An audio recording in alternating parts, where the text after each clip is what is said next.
Lunes pa lang, puwerteng kapuya, gitugnaw ang hangin, trabahong grabeha. Sa tren, gapong ko tulog sa kilid, pero mata magmata, kay sweldo'y gipangitagit.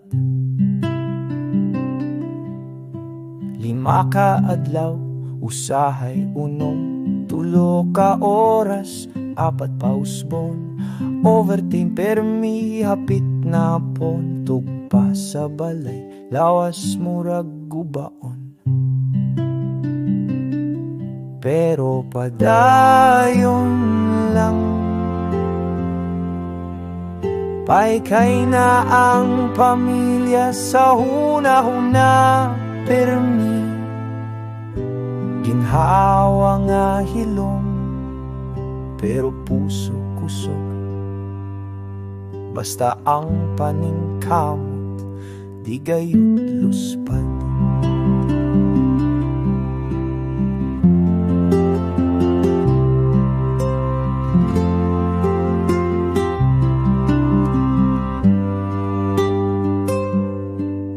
Sabado sa gabi, panahon sa pahulay, tigom sa mga amigo, inom gamay, tagay-tagay, hilak-hilak ko katawa, kalipay nga gamay, pero dako sa tulad.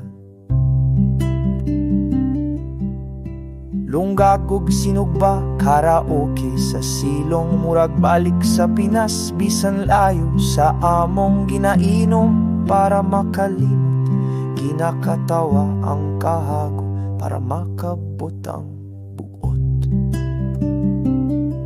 Pero padayon lang, baykay na ang pamilya sa huna-huna permi. Ginhawa nga hilom, pero puso kusog.